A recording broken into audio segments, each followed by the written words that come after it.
Bonjour, bienvenue dans cet exercice pratique dans lequel nous allons voir des fonctions, des concepts qui, une fois maîtrisés par vous, feront de vous de véritables experts sur Excel. Donc, il s'agit des listes de données, de la recherche V et de la recherche X. Donc, tout d'abord, nous allons ici faire une liste de données. Nous allons nous positionner ici, aller dans Données. Ensuite, ici, dans le groupe Outils de données, je vais dérouler ici Validation des données. Je vais ici ouvrir, autoriser et cliquer sur liste. La source, je vais cliquer d'abord avant de sélectionner la liste des noms. Maintenant, je vais faire OK. Et là, j'ai ma liste qui est là. Ça, c'est la première étape. Deuxième étape, je veux retrouver le salaire de chaque personne que je vais sélectionner ici à partir de la fonction recherche V. J'aurais pu le faire aussi avec recherche X, mais je vais utiliser recherche V cette fois-ci. Donc, quelle est la valeur cherchée? Elle va se trouver au-dessus. Donc, je clique simplement, je mets point virgule. Qu'est-ce qu'on me demande maintenant? La table matrice, c'est-à-dire toute la table, je la sélectionne et je mets point virgule encore. Le numéro d'index, ça veut dire dans quelle colonne se trouve l'élément que je veux. Ici, elle se trouve à la colonne numéro 2.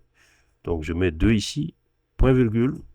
Est-ce que je veux une correspondance approximative ou bien une correspondance exacte? Donc, je veux une correspondance exacte. J'aurais pu mettre 0 également, ça aurait donné la même chose. Voilà, pour le moment, il n'y a rien. Donc, c'est parce qu'il n'y a rien que vous voyez NA, not applicable. Ça veut dire qu'il n'y a pas d'élément qui a été trouvé puisqu'il n'y a personne qui n'a été sélectionné pour le moment. Si je choisis ici Traoré, vous allez voir que Traoré a bien un salaire de 250. Je prends Dembélé, 260. Donc, ça, c'est bon. Maintenant, je vais passer à l'âge. Et cette fois-ci, je vais utiliser la fonction recherche X. Donc, ici, je double-clique. La valeur, c'est donc le nom, point virgule.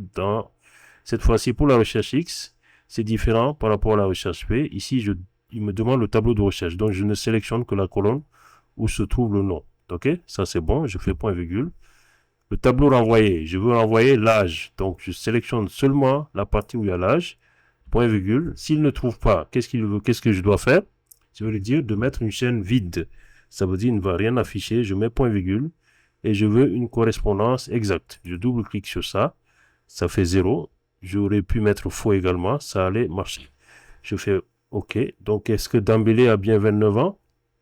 Dembélé, il est là. 29. Je l'ai retrouvé. Donc, si je choisis un autre ici, Diakité, effectivement, les deux changent. Le salaire, c'est par la recherche V et l'âge par la recherche X. Voilà, donc ça, c'est un exercice récapitulatif des listes de données recherche V et recherche X. Merci, à la prochaine.